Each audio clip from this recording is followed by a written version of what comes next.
Estamos ahora en Todas las Voces. ¿Qué tal, Daniel? Bienvenidos a Todas las Voces. No es ajena a nadie Cuba, no es ajeno a lo que pasa allí en la isla. Por eso se impone un debate necesario, imprescindible. Y obviamente es un debate también, como hemos dicho en alguna oportunidad, prohibido para ingenuos. Pero se impone también un intercambio de ideas al estilo de Todas las Voces, que es lo que proponemos a partir de este momento. Vamos a presentar a nuestros invitados. Tenemos hoy aquí en piso al diputado del Partido por la Victoria del Pueblo, Daniel Gerard, al periodista experto en periodismo digital, posverdad y desinformación, Daniel Mazzone, al historiador experto en Revolución Cubana y su vínculo con Uruguay, Roberto García, y al diputado por el Partido Colorado, Ope Pasquet. Bien, ya vamos a estar con ellos, pero vayamos a este informe donde el presidente Díaz-Canel explica las razones de la protesta y además hay una respuesta internacional a este planteo. Lo componían personas de pueblo que tienen necesidades, que están viviendo parte de estas carencias, de estas dificultades. Lo hicieron también personas revolucionarias que pueden estar confundidas o que pueden no tener todos los argumentos o que también están expresando estas insatisfacciones. Pero esos dos grupos de personas lo hacían de una manera distinta. Y buscaban un argumento y buscaban una explicación y pedían una explicación. Y lo primero que te decían, yo soy revolucionario, yo apoyo a la revolución. Pero esto estaba encabezado por un núcleo de manipuladores que sí se están prestando a los designios de esas campañas que salieron en las redes sociales, la famosa SOS Matanza o SOS Cuba, el llamado al cacerolazo que están haciendo hace varios días para que en varias ciudades de Cuba hubiera manifestaciones de este tipo y existieran disturbios sociales. Eso es muy criminal, es muy cruel en medio de este momento donde tenemos que lograr que la gente esté en las casas, que la gente esté recogida, que la gente esté protegiéndose. La comisión hizo un comunicado institucional donde condenó la comunicación del presidente Díaz-Canel, que calificó de revolucionarios y contrarrevolucionarios a los ciudadanos, cuando lo que vemos es pues un derecho a manifestar pacíficamente como se ha hecho y de exigir derechos que son inherentes a la persona, que el problema de Cuba es estructural, no es de un embargo. El problema es que no existen libertades, que no existen derechos políticos, que aquel que diga patria y vida, pues puede ser detenido y conducido en forma arbitraria. Este tipo de actitudes no tienen relación alguna con el embargo como tal. Yo creo que la situación es cambio de régimen a una apertura democrática, de derechos que son inherentes a cada persona y que en la isla pues se han anulado por más de 60 años. Bueno, allí está la crisis en Cuba y como decíamos es un debate o un tema que no admite ingenuidades. Por eso puede ser una pregunta que de pronto puede parecer a esta altura del partido sin mucho sentido, pero es relevante sobre todo para la gente, porque quienes nos están mirando se preguntarán también por qué hay tanto énfasis muchas veces en decir es o no es una dictadura, y allí hay una controversia y hay como choques permanentes en el sistema político y un periodista va y le repregunta varias veces a un dirigente político. En definitiva, ¿es relevante, digamos, esta calificación para el régimen cubano? Ope Pasquet. Buenas noches. Sin duda es relevante, y no por razones que tengan que ver exclusivamente con Cuba, es por razones que tienen que ver con nuestra propia historia y con la historia de muchos otros países latinoamericanos, quizás con todos, porque la Revolución Cubana fue muy importante, fue impactante en toda Latinoamérica. Cuando surgió la Revolución Cubana, muchos pensaron acá en el Uruguay que el camino de los barbudos de Sierra Maestra, como se llamaba a los seguidores de Fidel, era un camino también para el Uruguay. Y que, bueno, a partir de esa convicción tomaron las armas contra las instituciones democráticas. Y ahí empezó un gran debate que no ha terminado, acerca de si se justificaba cambiar las libertades de la democracia por la igualdad y la prosperidad del socialismo a la cubana, o si en cambio había que seguir buscando el progreso a través de las instituciones democráticas y con libertad. Y ese debate ha impregnado todos estos años de vida de nuestro país y de muchos otros países de América.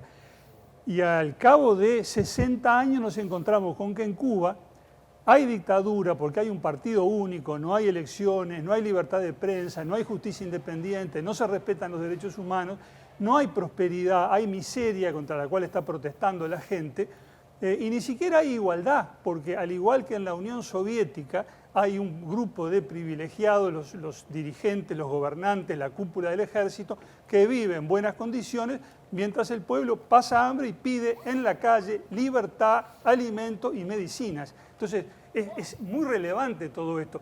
¿A cambio de qué entregó el pueblo cubano o se vio obligado a entregar su libertad? ¿Qué recibió a cambio? Me parece que el saldo final después de 60 años es realmente trágico. Daniel Gerard, tu visión sobre este punto. Bueno, yo temía que esta iba a ser la pregunta. En realidad, empezar por acá es un poco difícil, pero agarro el guante. Yo creo que Cuba no es una democracia como la nuestra. Pero es una democracia. No es una democracia como la nuestra porque no tiene la pluralidad que tiene la nuestra, no tiene el sistema de sufragio que tiene el nuestro. Ahora, decir que Cuba es una dictadura también sería un problema. Yo no estoy de acuerdo, sobre todo para los uruguayos que vivimos una hace no tanto. Cuba no tiene nada que ver el régimen hoy, ni el régimen que tuvo durante estos 60 años, con las dictaduras que tuvo el Cono Sur. Porque no se vive una situación de terrorismo de Estado o de falta de libertad de expresión, como dice Ope. De hecho, en la semana hemos estado, supongo que todos nosotros, leyendo un montón de artículos críticos con el gobierno, pero que surgen de la propia Cuba, de la propia intelectualidad. Entonces, es un poco más complejo. No voy a decir que es una democracia totalmente abierta porque falta pluralidad. Los que somos socialistas libertarios no minimizamos la importancia de la libertad y de la pluralidad y del derecho a poder de repente tener un medio de prensa disidente. Eso falta en Cuba y lo reconozco y me duele, pero ni ahí decir que es una dictadura a secas porque desconoce un montón de cosas del proceso que supongo que acá el profesor historiador los va a relatar mejor de lo que podría hacer yo. Entonces, ¿falta pluralidad? Sí, pero la democracia no es solo votar cada 5 años. En Cuba no pasa, como pasa en mi barrio, de que niños se crían en un basurero. No pasa como pasa en mi barrio, en Paso Carrasco, de un montón de gente que no sabe leer o que no puede comprender textos sencillos. No pasa como pasa en mi país, que el 1% más rico tiene la misma riqueza que el 50% más pobre. Como socialista libertario, para mí eso también es democracia. Bien, seguramente este tema va a cruzar todo el debate, pero ya además por una alusión vamos a recibir a Roberto García. Es historiador, experto en Revolución Cubana y además su vínculo con Uruguay. ¿Cuáles son las conexiones principales, digamos, para comenzar a titular esta charla que tiene la Revolución Cubana con nuestro país? Un gusto, Daniel, y un gusto, Viviana. Muchas gracias. Agradezco la posibilidad de estar acá. Para nosotros trascender el espacio puramente académico siempre es un desafío. Y la verdad que, bueno, esta fue una oportunidad que al principio pensé un poquito, pero bueno, me gusta el desafío. Daniel fue mi alumno hace unos años en la Universidad de la República, ahora terminó. A ver, yo lo que quiero es un poco deslindarme de la palabra experto. O sea, yo soy profesor de historia latinoamericana, me dediqué durante muchos años a trabajar la historia de las relaciones internacionales en América Latina y en la actualidad coordino un equipo de investigación, por lo tanto mi planteamiento forma parte de una investigación colectiva, que somos 8 investigadores, investigadoras, que de manera muy plural estamos avanzando en un trabajo que busca indagar en el proceso de toma de decisiones y en un proceso largo de la historia de las relaciones internacionales de Uruguay con la Revolución Cubana, pero incluso con el periodo anterior.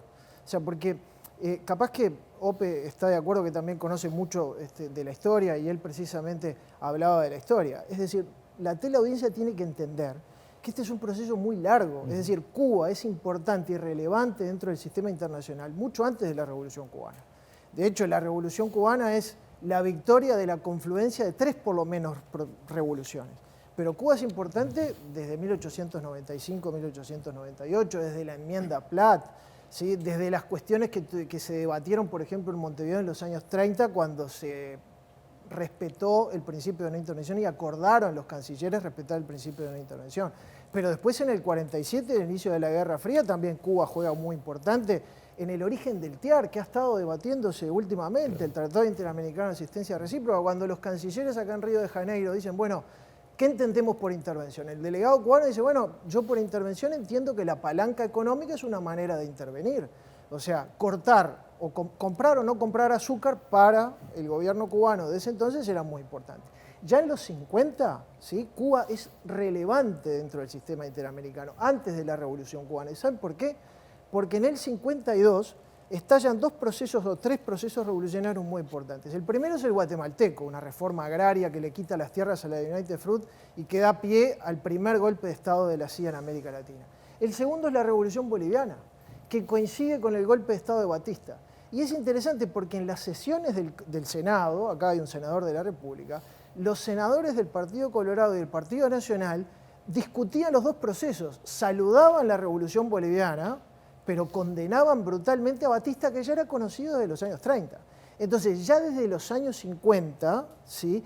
Y es interesante porque el presidente de la República dijo, todos ustedes lo escucharon, hablé con nuestra representación diplomática en Cuba, ¿verdad? Bueno, en los años 50, nuestra embajada del Partido Colorado en Cuba, ¿sí? Tramitó de una manera notable y le salvó la vida a muchos revolucionarios que iban, ¿sí? A la misión diplomática del Uruguay a salvar o a intentar salvar la vida porque eran perseguidos por la dictadura de Batista. Los informes de nuestra embajada uruguaya y en particular del embajador designado por el Partido Colorado, Julio Casas Araujo, son aterradores acerca del proceso de violencia política que se vivía antes de la Revolución Cubana. Y tiene un informe donde dice, donde los revolucionarios tomen el poder, se van a vengar porque esto es tremendo. Entonces, lo que yo quiero decir, perfecto, para volver al origen de la discusión, es que esta cuestión cubana, entre comillas, divide a nosotros, nos divide, al igual que al resto de los países de América Latina, desde mucho antes de la Revolución. Bien. Por supuesto que la Revolución constituye un parteaguas. Vamos a ir después a ver por qué también Uruguay siempre fue importante para Cuba, ¿no? Y hubo allí un vínculo. Pero, Mazzone, claramente lo que nos convoca hoy, en definitiva, lo que puso nuevamente el tema en la agenda mundial fueron las movilizaciones que hubo. Y allí las nuevas generaciones, y sobre todo las redes sociales, tuvieron un papel fundamental, ¿no? Cuestiones que tanto las nuevas generaciones como las redes sociales no estaban, ni siquiera vivieron la revolución. ¿Qué análisis hace de este fenómeno que claramente marcó esta movida social en Cuba? Bueno, les quiero agradecer doblemente esta invitación, en lo personal, y sobre todo que se hayan acordado de convocar a la comunicación. O sea, la comunicación hoy tiene una centralidad en la sociedad que no todos ni los programas ni el periodismo en general le está otorgando. La comunicación tiene mucho para decir en procesos como este. Sin duda, las redes sociales no solo son fundamentales en este proceso, sino en todos los procesos que estamos viviendo. Las redes sociales son hoy algo así como el aire que respiramos. Es decir, imposible que cualquiera de los procesos contemporáneos pasen por el costado o por arriba o por abajo de las redes. Atraviesan las redes. O viceversa. Las redes atraviesan estos procesos. Yo creo que mirar los procesos desde la comunicación permite poner en acción herramientas muy poderosas que tiene la comunicación para explicar estos procesos. El análisis del discurso, la semiótica, el campo de las mediatizaciones. ¿Y qué nos permiten observar estas herramientas teóricas? Nos permiten observar la diferencia de comportamientos entre los actores. Yo el otro día ponía en Twitter que la respuesta al estallido social, no sé, de alguna manera hay que llamarlo, del gobierno fue una postal vencida, una postal vieja, envejecida. Eran la plana mayor de la revolución, con un Castro de 90 años a la cabeza, y cuerpos rígidos, cuerpos que no transmitían nada, que transmitían agobio, que transmitían cansancio, que transmitían algo así como no tenemos nada más para decir, solo esta épica que tiene 60 años. Algo que era absolutamente, digamos, ¿cómo decirlo?, contradictorio.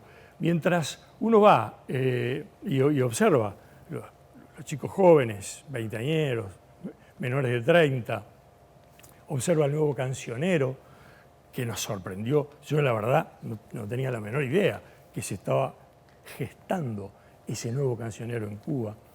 Y la verdad, el contraste es asombroso.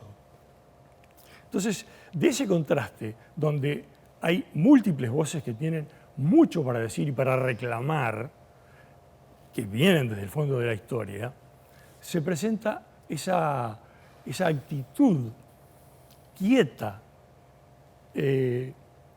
no convocante y no disente del gobierno. Creo que ahí hay una contradicción que las redes sociales y todos los nuevos dispositivos de la comunicación están dejando en evidencia. Bien, Ope, en su momento subsecretario de Relaciones Exteriores, además. ¿Por qué es relevante, además, la postura que finalmente asume Uruguay? Donde, por un lado, se califica al régimen de Cuba como una dictadura, como lo decíamos, pero a su vez entienden que debe preservarse el legítimo derecho a que Cuba resuelva sus temas internamente, para no caer en la injerencia internacional. ¿Cómo debería transitar de aquí para adelante, luego de esa primera postura presidencial, Uruguay como país con esos vínculos que mencionábamos hace unos minutos con Cuba? Yo comparto la posición expresada por el gobierno uruguayo. Creo que los lineamientos fundamentales están claros y están bien. Se califica lo que está ocurriendo. El régimen cubano es una dictadura. Creo que la población uruguaya se hubiera sentido defraudada si el gobierno hubiera andado con eufemismos para hablar de este tema. Pero por otro lado mantenemos lineamientos de siempre en nuestra política exterior, respeto al principio de no intervención, condena al embargo que pesa sobre Cuba desde hace tanto tiempo, es decir, nada de eso ha cambiado. Por lo demás, Uruguay no puede ser un comentarista del día a día de la política internacional o de lo que sucede en otros países. Creo que el comunicado fue sobrio y justo, y dijo lo que tenía que decir. Ajá. Y el debate, por ejemplo, internalizado, ¿no genera eso que muchas veces advertimos, la polarización, la separación por un asunto que, en definitiva, no es el que atendemos en la cotidianeidad? O sea, muchos de nuestros televidentes estarán preguntando ahora, ¿otra vez Cuba incorporado al debate del sistema político uruguayo? Sí, claro, porque no lo vemos como algo ajeno, porque digo, no se trata de que como hubo un estallido popular, una protesta, represión del gobierno, entonces hablamos de ese tema por eso. Porque han pasado cosas terribles en el mundo y seguirán pasando y no son tema de conversación cotidiana de los uruguayos. Yo qué sé, cuando aquella masacre en Ruanda en los años 90, que salieron los Hutus a matar a los Tutsi, mataron 500.000 personas, eso no tuvo trascendencia política acá. ¿Por qué hablamos de eso? Porque el otro día la Cámara de Representantes estuvo hasta las 3:30 de la mañana discutiendo finalmente una declaración. Porque la Revolución Cubana y el impacto que tuvo acá se hizo parte de nuestra historia.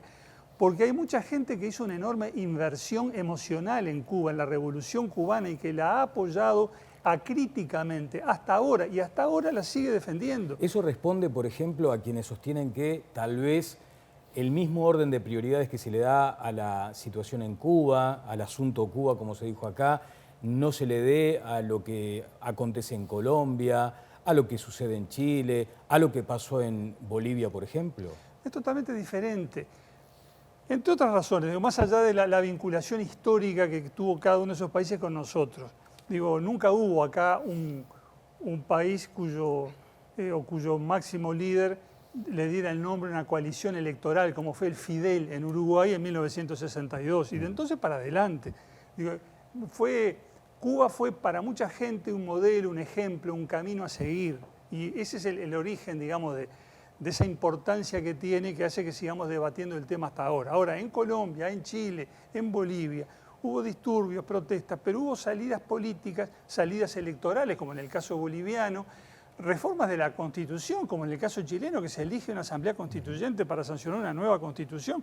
En Colombia van a tener elecciones, nadie duda de eso. En cambio, en Cuba, nadie ve que haya una salida política para esto. Hay protesta y represión. Y sobre el futuro, una incertidumbre que, bueno, no hay elementos para los que somos para que los que somos partidarios de la democracia, el pluralismo, etcétera, seamos optimistas. Ojalá que esto termine bien, pero yo no conozco, quizás existen, simplemente yo no los conozco, elementos de juicio para decir si esto va a terminar bien, porque vemos lo que pasó en Venezuela y la gente, 4 millones de venezolanos se fueron del país y sigue mandando Maduro tan arbitrariamente como siempre. De Cuba se va la gente también, vienen para acá, entre otros lugares. O sea, no hay un movimiento de uruguayos que digan, como acá pasan las cosas a las que se refería el diputado Gerhardt hace un rato, gente que no recibe buena educación o pasa hambre, entonces se van a vivir a Cuba para estar mejor. Eso no sucede. Lo que sucede es a la inversa. Vienen los cubanos para acá y para muchos otros países de América buscando una vida mejor. Brevemente, porque así le damos la palabra a los demás, pero ¿por qué no se mencionó en la comunicación que se discutió hasta la madrugada en el Parlamento el tema del bloqueo o el embargo de Estados Unidos? Lo que ocurre es que muchos nos resistimos a, cuando se demanda libertad y se reclama por derechos democráticos, referirlo todo al tema del embargo o bloqueo. Una cosa es el impacto que eso tenga en la vida económica, productiva, comercial de Cuba. Otra cosa es la democracia, la libertad, los derechos humanos. Cuando se quiere hablar del embargo, hablamos de embargo y reiteraremos la posición de todos los gobiernos uruguayos que es de condena al embargo, siempre, en todo caso y circunstancia. Ahora, cuando hablamos de protestas populares y represión, hablamos de libertad y de democracia. Diputado Gerard.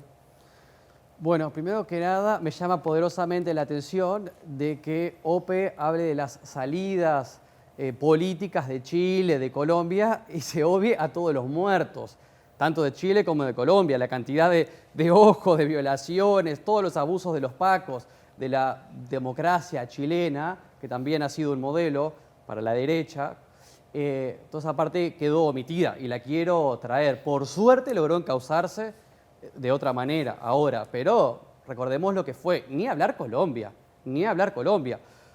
A eso de las 2 de la mañana, en cámara, el miércoles pasado, yo decía, está todo bien con la multiplicidad y la pluralidad de medios, pero ¿y los periodistas, sus colegas que terminan muertos en las cunetas, en Colombia, en Centroamérica? Eso no es un pero para la democracia. Acá no hablamos de Cuba, ni porque las manifestaciones contra el gobierno son masivas, ni por la debilidad democrática, la baja intensidad, la falta de pluralidad.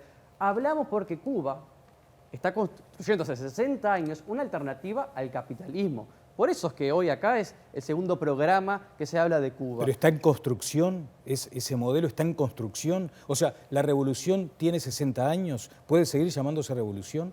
Está muy bien la pregunta que haces. Todas las preguntas que puedes hacer van a estar bien. Yo creo que la revolución va a seguir siendo revolución en cuanto es uno de los pocos países que ensaya una alternativa económica, con aspiraciones de igualdad, en realidad de más libertad, porque una persona con hambre no es libre de nada. Estaría bueno hacer una investigación de qué hace con su libertad la gente que acá está en las ollas populares. Daniel, ¿no? ¿tú fuiste a Cuba? Lamentablemente no, me encantaría. Porque se nota un montón, en el sentido de que hay mucha gente que pasa hambre en Cuba, que toman agua de lluvia. Y cuando vos vas a determinadas zonas de La Habana, ves a todos los poderosos y tienen mega casas, mega autos. Claramente hay diferencias. ¿Tú pasaste hambre? No, por suerte no. ¿Se nota tampoco que no? Sí, por supuesto que se nota. Pero te pregunto porque realmente me parece que necesitas verlo para poder realmente sentir que hay gente que tiene hambre en Cuba y que muchas veces la revolución o el sistema se ha basado en que la gente lo sostenga y por eso mucha gente salió a las calles el otro día. Entonces, la pregunta que te quiero hacer es, ¿no cambió nunca tu opinión sobre la revolución y el gobierno cubano en estos años? Porque hay mucha gente que creyó en la revolución, pero ha ido modificando ese pensamiento a lo largo de los años porque entiende que el régimen fue para un lado que no es bueno, justamente que se basó en la gente. ¿Cambiaste en algún momento o seguís sosteniendo lo que pensabas desde el principio?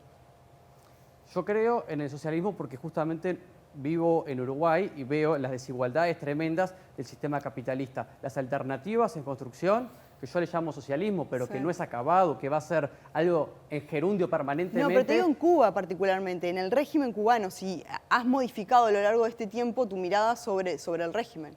Sí, la modifico permanentemente porque de hecho los gobiernos y las apuestas que van haciendo Cuba van variando también. No es lo mismo Cuba ahora con el bloqueo extremado que Cuba cuando podía comerciar, por ejemplo, con Venezuela o con la URSS.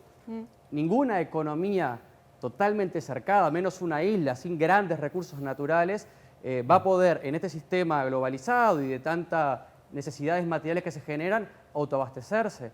Ahora, el socialismo como sistema racional, porque no es un sistema emotivo, no es solo pasiones, es un sistema científico, entre comillas, creo que le tiene muchísimo para darle a la humanidad. Sí, claro, el imperialismo también juega y hace todo lo que pueda para que fracase, claro, ¿verdad? Si Cuba no puede, permitime, si Cuba no pueden importar los insumos, la maquinaria mínima para lograr tener una cosecha de arroz eficiente, etcétera, todo el tiempo van a vivir con estrechez y yo no estoy orgulloso de eso.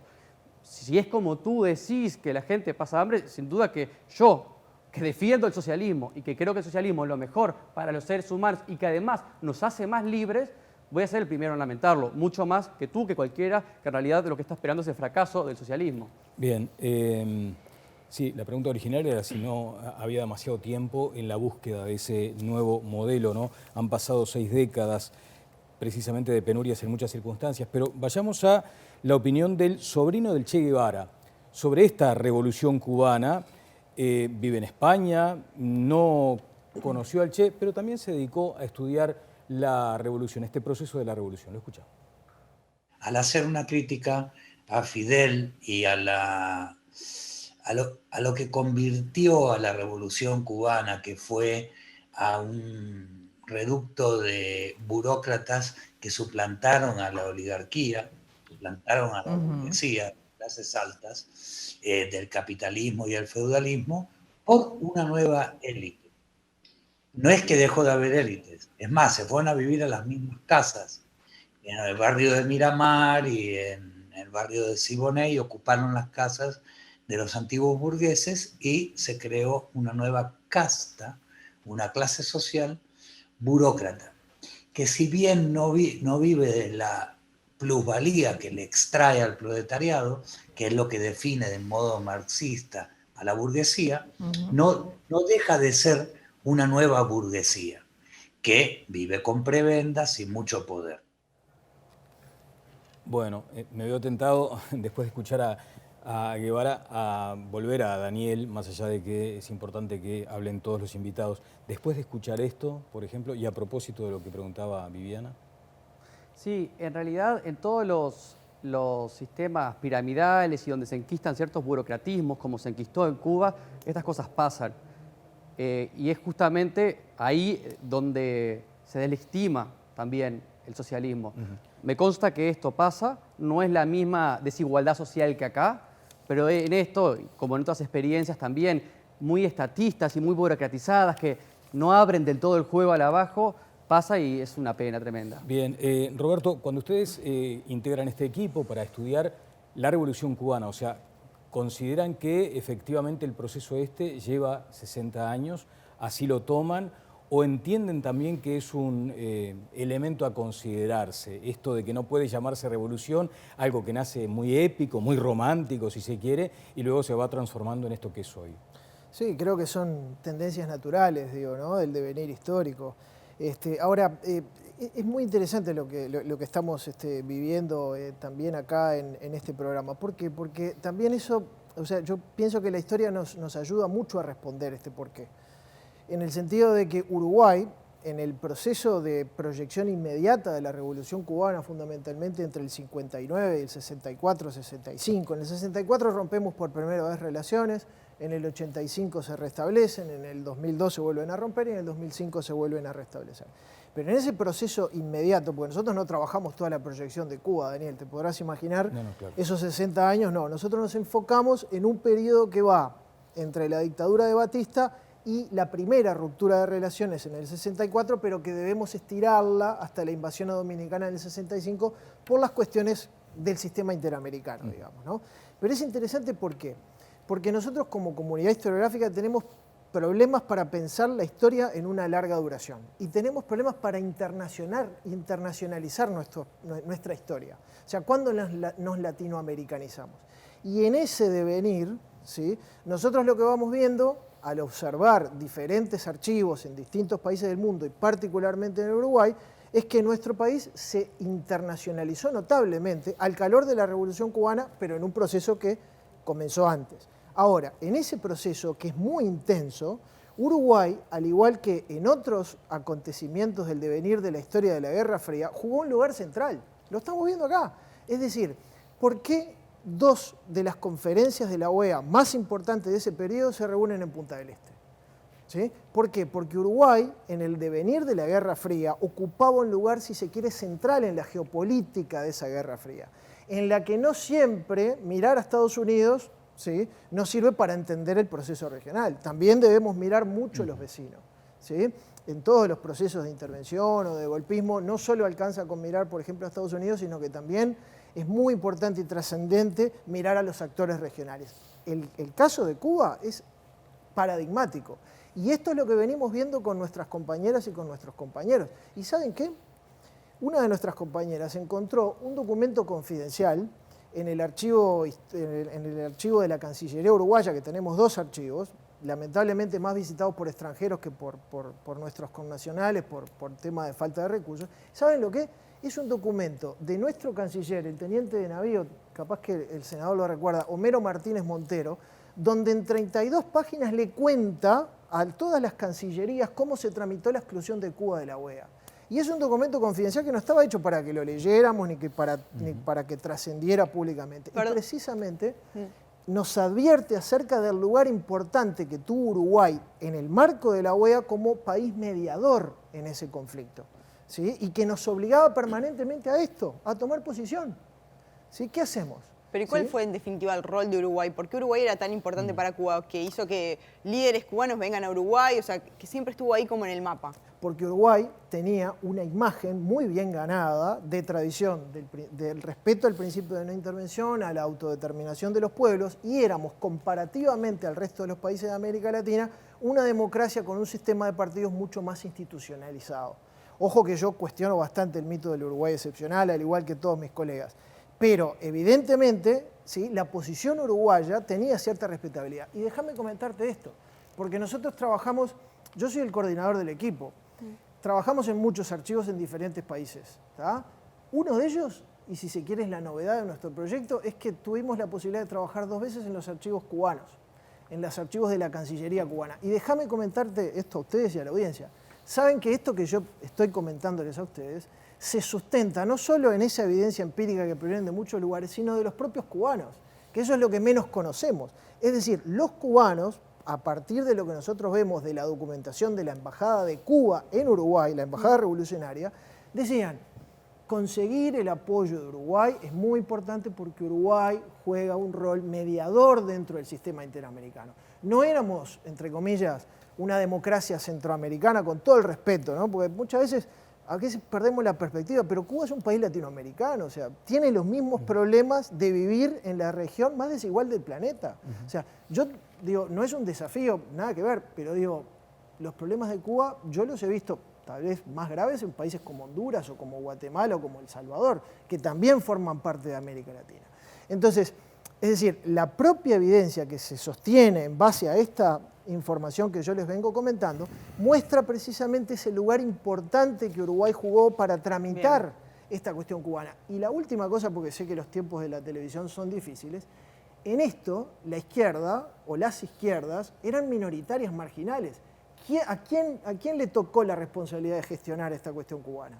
A los gobiernos colegiados, ¿sí? A los 2 primeros gobiernos colegiados del Partido Nacional, integrados por gobernantes del Partido Nacional y por el Partido Colorado. ¿Se entiende? O sea, sí, es un tema que trasciende a las izquierdas. Se mencionó esa ruptura de 2002-2003, ¿no? 64 primero, sí, claro. 2002. Y para hacer un poco de memoria, ¿cómo se dio ese momento de tan alta tensión? Porque ahora estamos viviendo precisamente una circunstancia que por lo menos a algunos les haría reconsiderar aquella decisión del 2003, ¿Ope? ¿Qué circunstancias llevaron a eso en aquel momento?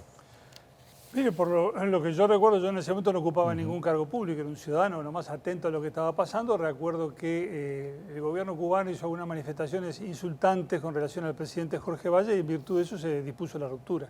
Fue un episodio puntual, no una cuestión ideológica de fondo. Correcto. ¿Sí? Hoy no están dados los elementos, digamos, para una decisión de esa naturaleza. No, nadie, yo no veo ningún fundamento para pensar siquiera en algo así, ¿no? Bien. Fue un discurso de Castro en México, ¿verdad? Que ambientó Claro. esa ruptura. Bien. Daniel, en la última semana tuvimos el fenómeno de la desinformación bien presente, ¿no? Vinculado a Cuba. Hubo mucha desinformación también. Más allá de que la información de por sí era complicada, ¿no? Porque, bueno, no había internet por momentos, no funcionaban las redes sociales y algunos periodistas que estaban allí trabajando eran los que reportaban para alguna agencia internacional. Pero, ¿cómo evalúas la desinformación en este tema?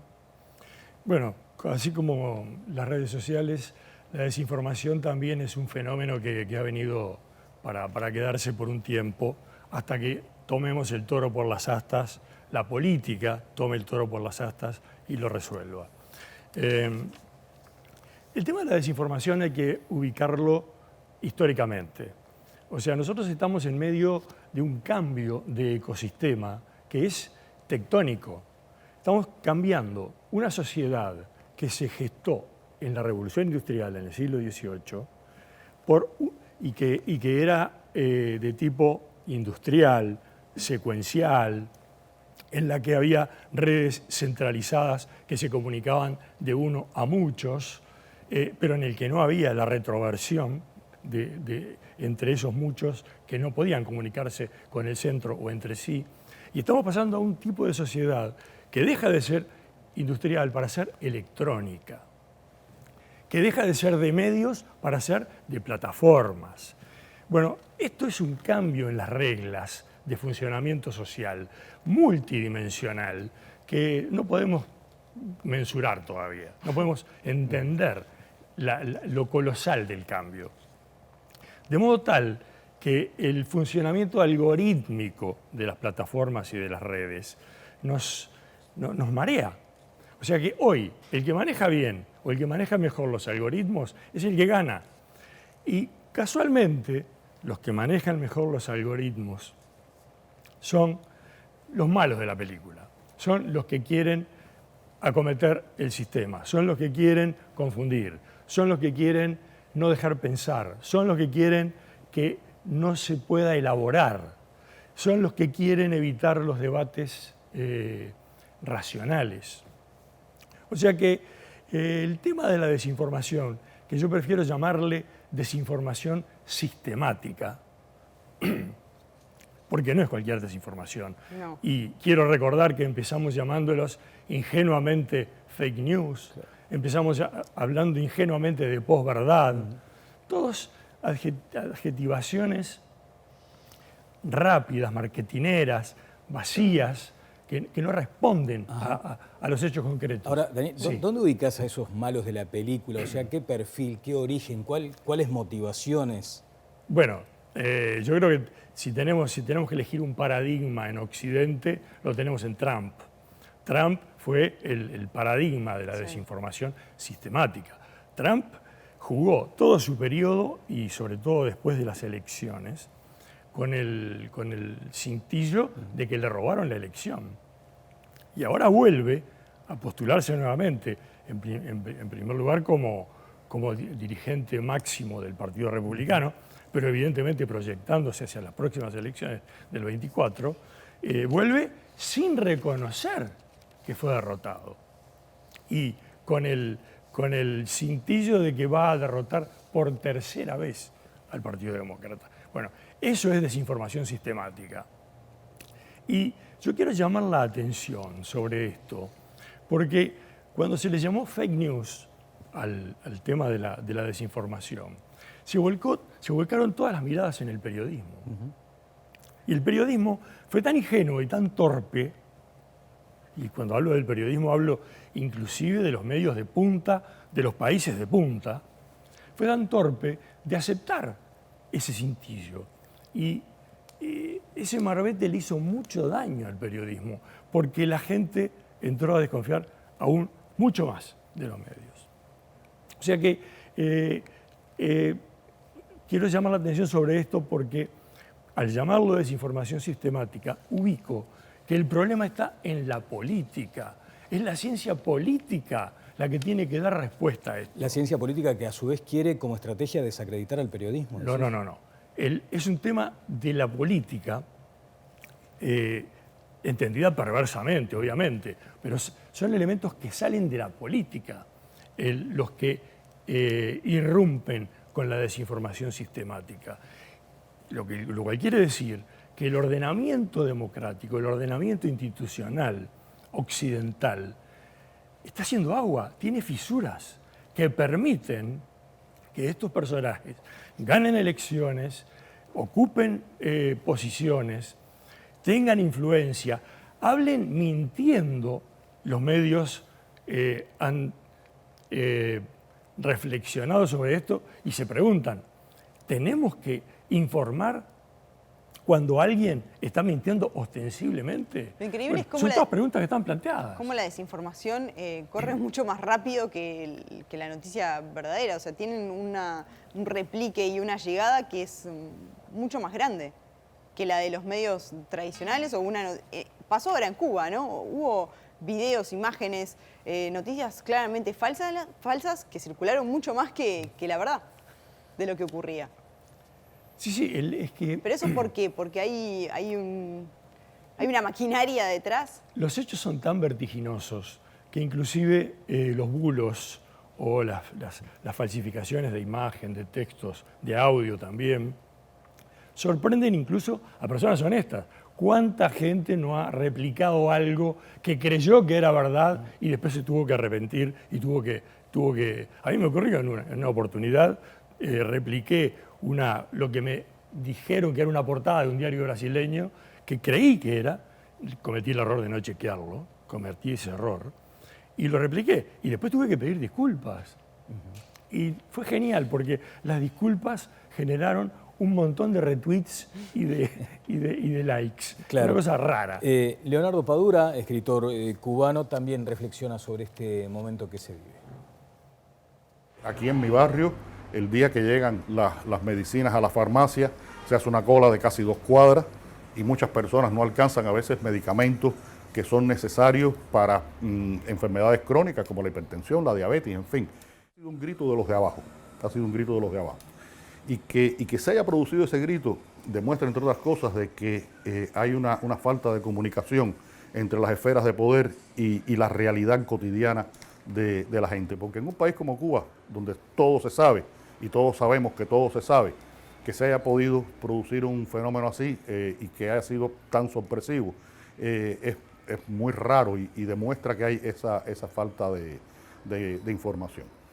Una de las reacciones, de las más visibles y de las más dramáticas, ha sido la opción por el exilio que han tomado muchas personas, fundamentalmente gente jóvenes de Cuba, gente, la mayoría de ellos bien preparados, profesionales muchos de ellos, porque no encuentran un espacio de realización.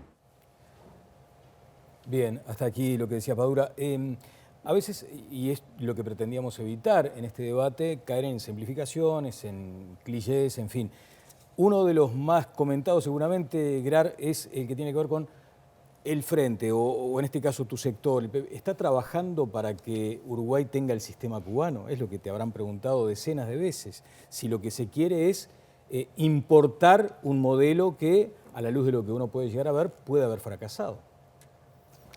Bueno, primero que nada, está muy interesante el recorte. Yo veía justo a Leida Padura y muestra de que en realidad los cubanos pueden decir lo que piensan, o sea, no es... Por eso digo, nada que ver a la dictadura uruguaya, más allá de los reproches a la falta de pluralidad que puede haber, ¿no? Yo creo que nadie diría que quiere importar un modelo de otro país. Tendría muy poco marketing. Obviamente el socialismo va a tener que ser a la forma de cada país, como Chile tuvo el socialismo a la chilena, o bueno, para Uruguay queremos un socialismo uruguayo, que tiene que ver con cosas que ya tenemos y que ya no salen bien, como la eficiencia, bueno, ahora la están arruinando, pero de las empresas públicas, como el cooperativismo, bueno, sería fomentar eso, ¿verdad? Y experiencias más autogestionadas, no tan estatizadas o estatistas, porque generan, bueno, burocratismos y dentro de ellos sistemas capaz que más mini que las mega riquezas que tenemos en el capitalismo, pero de privilegios. Entonces, nuestro ensayo, si bien admiramos un montón de cosas de Cuba, iría por por otros caminos, ¿verdad? Obviamente también por izquierda. Lo que pasa es que también nosotros no tenemos el imperio a un par de millas. Y a veces hablar de imperialismo puede sonar de modé, y nunca fui a Estados Unidos, por si me hacen la pregunta, ni pienso ir. Si me regalan el pasaje a Cuba voy, pero a Estados Unidos no. No, hablando en serio, el imperialismo en Cuba es algo permanente y muy tangible. En Uruguay también lo fue, porque el Plan Cóndor, ya lo sabemos, esto, leyendo a García, a Broquetas y a esa nueva generación de historiadores uruguayos de los cuales tenemos que estar muy orgullosos, el imperialismo en Centroamérica es desde el día 1 que se sacan a los españoles de encima, y ni hablar en Cuba. En Nicaragua, en 1848, Mr. Walkers, un filibustero, se declara presidente, restablece la esclavitud y dice que el idioma oficial es el inglés. En 1848, miren qué prematuro es el imperialismo yanqui operando en Centroamérica. Simultáneamente le comían un pedazo a México, con unos inventos que armaron en Texas y que después se metieron medio a México para adentro. Bueno, entonces, nosotros no sabemos lo que es, ya no construir el socialismo cerca de Estados Unidos, no sabemos lo que es defender la soberanía cerca de Estados Unidos, cuesta un huevo. Ope Pasquet, por la alusión de las empresas públicas, pero además consultarle, porque en verdad estas movilizaciones lograron que el gobierno en cierta medida diera un paso, ¿no? Y es permitir que cualquier persona que viaje al exterior, ingrese al país, pueda entrar en sus maletas, medicinas y algunos implementos de necesidades básicas, ¿no?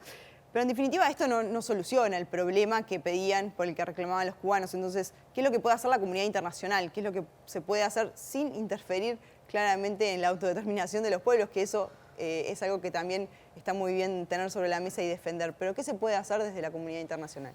Y por lo pronto creo que todo esto que está pasando en Cuba ahora sirve para deslegitimar al régimen cubano a los ojos de aquellos miembros de la comunidad internacional que todavía lo miran como si estuvieran mirando aquella revolución romántica de la Sierra Maestra. Eso ya pasó, pasaron 60 años y tenemos una dictadura pura y dura. No andemos con vueltas ni dejemos de llamar al pan pan y al vino vino, que además de ser una dictadura ha sumergido a su pueblo en la miseria. Porque lo de que el socialismo va a traer prosperidad o bienestar no es así. Ha fracasado universalmente el socialismo. Ha fracasado de manera estrepitosa y contundente. Lo estamos viendo en Cuba ahora, pero antes, muy poco antes, implotó la Unión Soviética. Se disolvió, no hay más Unión Soviética, queda Rusia ahora. Porque el socialismo barrió con todo. Y en China hicieron el experimento contrario. La misma nación, el mismo pueblo, que se moría de hambre con el socialismo de Mao, cuando pasaron con Deng Xiaoping a forma de economía capitalista, están viviendo una ola de prosperidad que los lleva a ser ahora la segunda y quizá mañana la primera economía del mundo. Entonces, no busquemos más, porque tuvieron tiempo para ensayar. Durante todo el siglo XX se disputó acerca del socialismo o el capitalismo. La competencia terminó porque un sistema implotó y desapareció, y el otro, con todos sus problemas y sus lacras, sigue impulsando el desarrollo económico, el crecimiento y ese aumento de bienestar del que todos queremos participar, sea en la forma de teléfonos celulares, de autos, de televisión, de formas de vivir mejor, que es lo que la gente quiere. La gente no quiere vivir con más austeridad y en régimen de pobreza. Por eso digo, no se van a Cuba, no se van a Corea del Norte, que ahí queda socialismo todavía. Se van a los países desarrollados de Occidente donde pueden vivir mejor, que es lo que la gente quiere. No sustituyamos la voluntad de la gente. Por eso la canción cubana dice Patria y Vida, que se estaba escuchando esa canción antes de la revuelta del 11 de julio. Patria y vida, decían, no más mentiras, queremos libertad, no más doctrina. La gente quiere simplemente vivir mejor y a ese deseo popular le ha fallado notoriamente el socialismo, que falló también, y eso desde mi punto de vista es más grave todavía, en el debido respeto a la libertad y a los derechos humanos. Ese es el telón de fondo de todo este debate. Bien, lo que usted acaba de mencionar también, en alguna manera, argumenta las razones por las cuales el gobierno tiene esta actitud con Cuba y no la tiene con China, que es otro asunto que ha estado en el debate público, digamos, en estas horas. Claro, porque, digo, insisto, no es la misma relación. Cuba es parte de nuestra historia, es parte de esa comunidad latinoamericana con raíces culturales comunes, con un idioma común, con una religión común para muchísima gente. Cuba está vinculada con nosotros desde el siglo XIX. José Martí fue nuestro cónsul, nos representó en la primera conferencia panamericana que hubo ya por 1889, de ahí vienen los vínculos. Entonces, lo que pase en China nunca va a significar para nosotros, va a tener la misma importancia que tiene lo que pasa en Cuba. No es que haya tibieza con China por los acuerdos comerciales, porque sea nuestro principal mercado.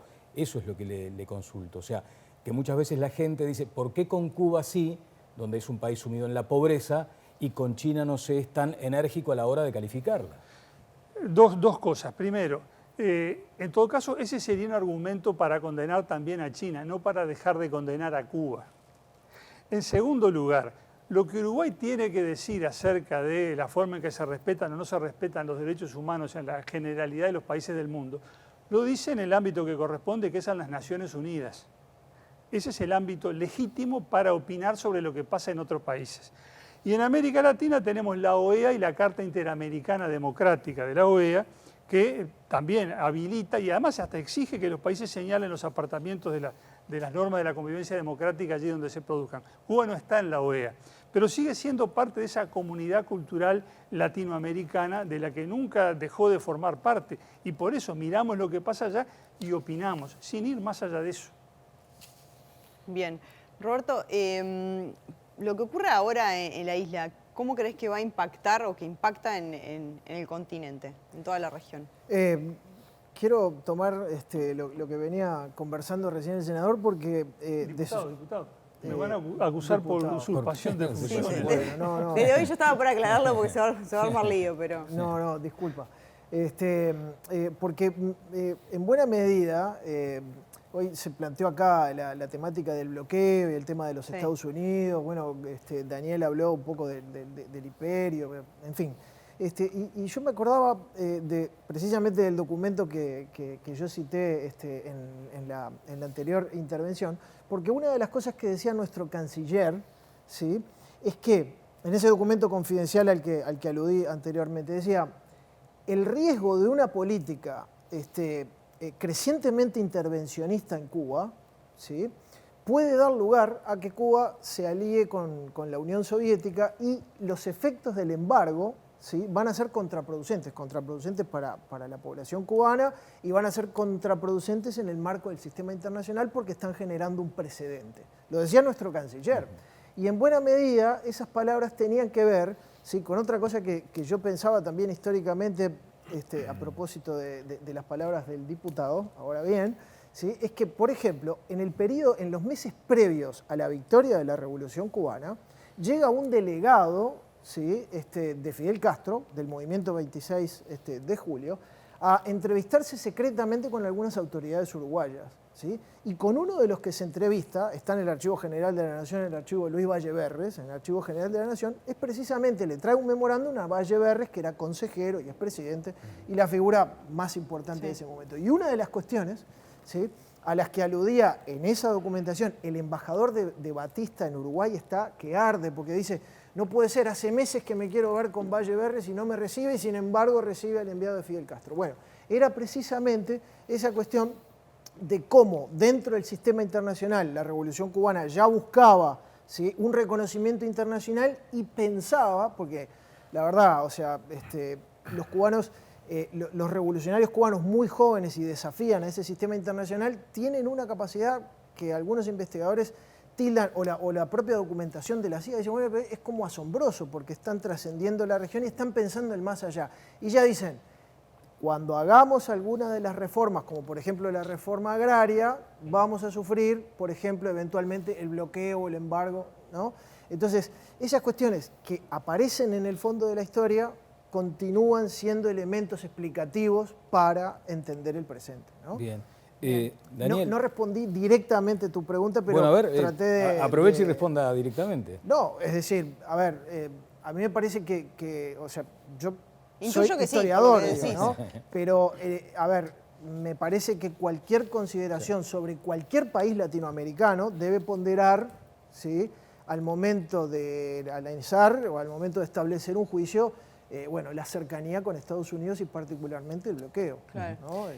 Es una brevísima cuestión para que el historiador nos ilustre, porque seguramente recuerda el episodio mucho más que yo, pero digo, No era por casualidad que venían los emisarios de la Revolución Cubana acá a hablar con Luis Valle, porque el gobierno uruguayo de los años 50 había recibido aquí a Jacobo Arbenz, después del golpe en Guatemala, vino para acá, un golpe instigado por la CIA notoriamente. Entonces, una actitud uruguaya de gallarda independencia frente a Estados Unidos que recibe aquí al gobernante depuesto.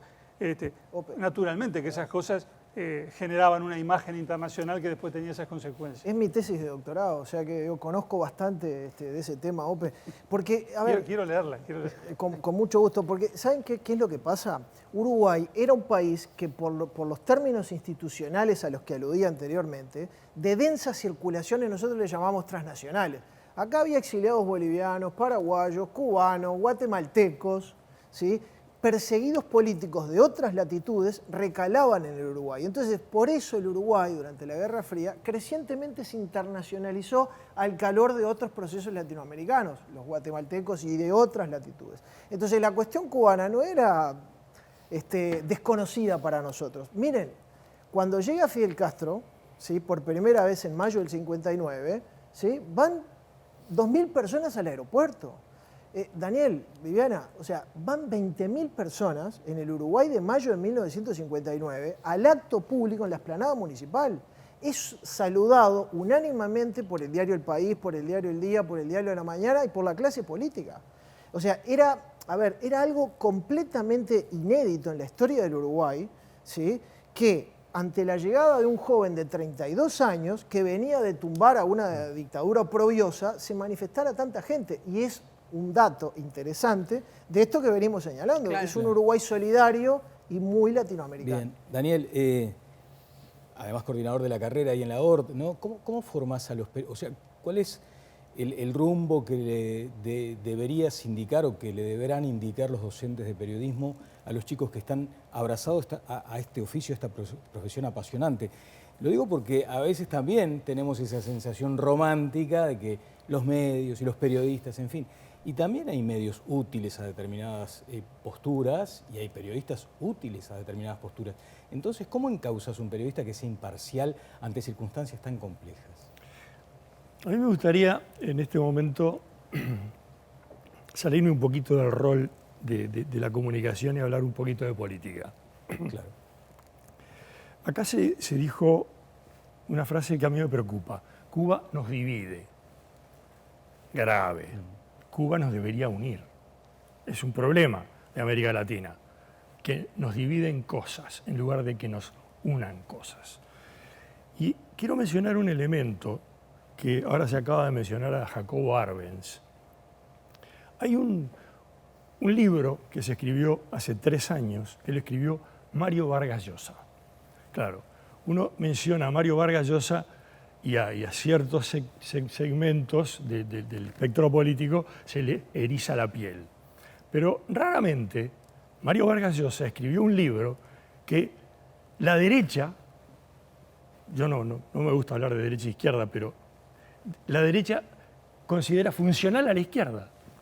O sea, es un libro que ha pasado inadvertido. ¿Por qué? Porque la izquierda no lo lee porque lo escribió Vargas Llosa. Y la derecha no lo lee y no lo defiende porque habla mal de Estados Unidos, porque deja mal parado a los Estados Unidos. Porque los Estados Unidos de Eisenhower no tienen perdón. Eso es una verdad. Más allá de si es imperialista o no. Los Estados Unidos de Eisenhower promovieron la Revolución Cubana. Fueron de algún modo los incentivadores de la Revolución Cubana. Jacobo Arbenz, de la descripción de ese libro de Vargas Llosa, que lo recomiendo, pero fervorosamente. Es una clase magistral de historia, una clase magistral. En ese libro... Tiempos recios, digo, porque si no la gente va a comprarlo, vas a ver cómo... Es una novela. Es una novela, sí, pero con mucho de realismo. A tal punto que plagia una parte de mi libro. No me digas. Sí. Ah, bueno. Bueno, ¿Cómo se llama? Así Tiempos recios se llama. Y describe a Jacobo Arbenz como un liberal, más bien con ideas de centro-izquierda, que quería copiar a los Estados Unidos, quería hacer lo mismo que copiar el éxito, ir hacia el éxito. Pero Eisenhower, influido por la United Fruit, lo interpretó como un baluarte comunista que quería imponer el comunismo y lo derroca con apoyo de las dictaduras de ese momento de Centroamérica. O sea que Latinoamérica vive prisionera de estas contradicciones tontas y no dialogamos y no negociamos y no ponemos en común temas que nos deberían unir en lugar de dividirnos. Sí. Yo creo que el tema fundamental de este momento, y por eso yo eludo hablar del bloqueo o el embargo o la dictadura, esto son todas cosas ya obvias. Acá el problema está en que, como se mencionó también, mucha gente, masivamente, ha construido su identidad política en torno a la Revolución Cubana. Y sé de qué hablo porque yo era uno de ellos. Y fui y vine hacia la Revolución Cubana, hasta que en determinado momento, hace unos 20, 25, 30 años, la abandoné definitivamente. Dije, esto no tiene levante.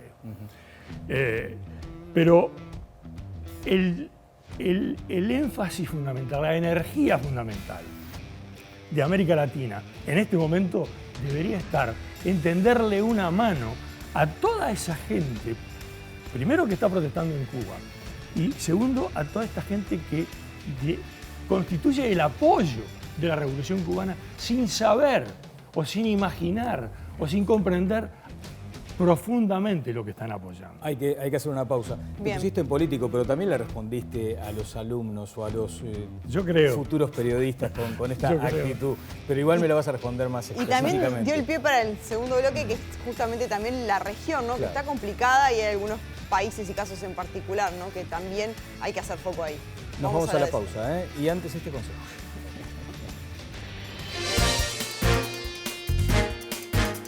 Gracias, compañeros. Bien decían ahí en estudios y lo decía la placa, último momento. Estamos en este lugar icónico de la ciudad de Montevideo porque baja la DGI para los literal E. Para todos, no. Para los que se pasen a la facturación electrónica. Y es gratis. Atención, me dice acá la cucaracha Marito que incluso lo pueden hacer con la empresa líder del mercado, que es Memory. Volvemos a estudios.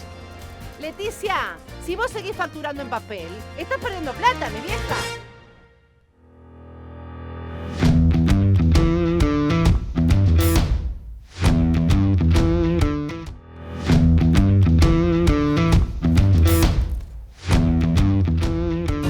¿Cuánto hay en ese gesto?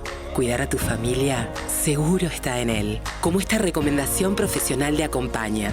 Sigamos cuidándonos. Una forma de hacerlo es acompañarte en tu paulatina recuperación y rehabilitación física con Acompaña Rehabilitación.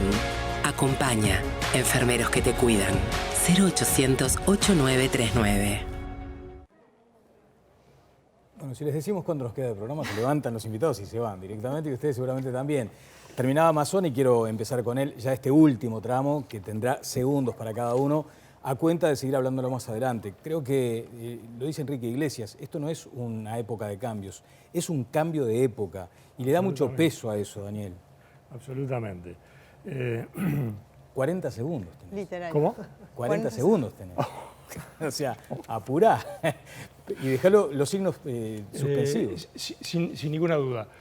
Yo quería terminar con una anécdota. Yo le escribí a una estudiante cubana con la cual interactuamos en Twitter, pidiéndole datos acerca de su movimiento de startuperos. O sea, son emprendedores tecnológicos que están desarrollándose en Cuba.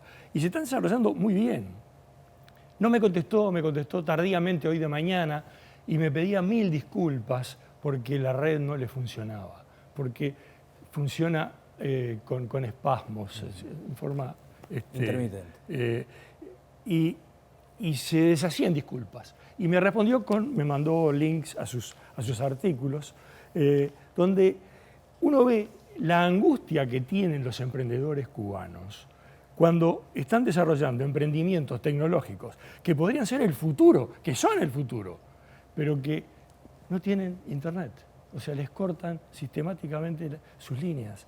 O sea, avanzan un paso y retroceden tres. Ese es el cambio, entonces. O sea, terrible. Que no estamos ahí está el quid del asunto. Y la cuestión es, ¿qué mano le podemos dar a esa gente? Ese es el punto. Daniel, también como una reflexión final, y si querés hablábamos ahora en la tanda de la región, ¿no? ¿Cómo ves la estabilidad institucional y democrática en la región? Porque hay algunos países que realmente han estado complicados, partiendo de Haití, ¿no? Con la muerte del presidente, Venezuela, Nicaragua. Sí, la historia de Centroamérica es realmente una larga tragedia y no es como creen, como a veces se juzga también desde el primer mundo. Bueno, no saben gobernarse, no saben elegir su destino. Es que no han parado de meterse para llevarse todo lo que han podido. Y esto no lo puedo disociar si habla el Daniel político o el historiador. Hablan los dos. Después, si a El Salvador le hubiesen hecho lo mismo que a Cuba de no permitirle las remesas, se arma una revuelta inmediatamente, porque para los países centroamericanos las remesas están dentro de sus 3 principales productos que les generan ingresos a los países. Eso es lo que están haciendo Cuba y por eso también es parte de la crisis, además de la pandemia que afectó el turismo. Mi mensaje es, yo deseo un mundo donde entren todos los mundos, entonces estoy a favor de la libertad, de la pluralidad, pero reconozcamos que el mercado también excluye. El mercado también es una tiranía. Un ejemplo, y con esto cierro. En Uruguay, si tenés mala pinta, no te dejan entrar a un shopping. Reconozcamos también que el mercado es una tiranía. Roberto García. Bueno, muchas gracias. Gracias por traer la cuestión de Guatemala, ¿no? Como un golpe emblemático en la historia de América Latina, precedente fundamental que marca el devenir de la historia de la Guerra Fría y en América Latina. Y bueno, y los puntos de coincidencia acá con el diputado a propósito de Amílcar Vasconcellos, no te mencioné a Alberto Abdala, pero además de Valle Verde, el inicio de la militancia acá del señor diputado también está asociado a esas causas de los años 50 y precisamente el protagonismo de la crisis de Guatemala y de la intervención de Estados Unidos en Guatemala y de las consecuencias de la misma. No nos olvidemos que Guevara estaba en Guatemala precisamente en ese contexto. Así que me dio mucho placer estar acá con ustedes y particularmente acá con el diputado va a tener varias cosas para hablar. La última, dije algo de Mario Vargas Llosa. Yo me molesté porque hay una parte en la que él utiliza algunos documentos que forman parte de mis investigaciones sin citar. Concedo que es parte de una novela, pero en la presentación dijo que él se había basado en historiadores latinoamericanos, no sé qué. Y bueno, y duele a veces un poquito esas cuestiones de verse a uno y sin las referencias, ¿no? Entonces por eso fue lo que... Gracias. ¿Ope? Digo, yo empecé a militar en política, sí, en el grupo de Amílcar Vasconcellos, pero no en los años 50, que nací en el 56, sino más adelante. Hoy ha sido la noche de las confusiones con el historiador. Mi gran referencia fue durante muchísimo tiempo, hasta hoy, en cierto sentido, el Vasconcellos de Febrero Amargo, su obra más gloriosa, sin duda. Pero bueno, yo digo, es un cambio de época el que estamos viviendo, cambian muchísimas cosas. Yo no tengo ni la bola de cristal ni la hoja de ruta hacia el futuro, pero sí tengo claro los valores que quiero conservar y que me parece importante conservar. Democracia, libertad, derechos humanos, república, Estado de Derecho. Todo eso lo apreciamos muchísimo a la salida de la última dictadura que sufrimos. Cuando en el 85 empezamos de nuevo, había una conciencia generalizada de que todo eso era enormemente valioso. De que la libertad, la democracia, la justicia independiente, la libertad de prensa, todo eso valía oro y estábamos felices por haberlo recobrado, sabiendo que había muchos problemas por delante. Digo, no perdamos la conciencia de eso. Podemos discrepar acerca de muchas otras cosas, pero que eso vale, que eso lo tenemos que cuidar y que ahí está la identidad del Uruguay, creo que no nos podemos olvidar nunca. Bien, muchas gracias a los invitados, ha sido un gran programa el de hoy. Nos reencontramos el próximo lunes. Que pasen bien.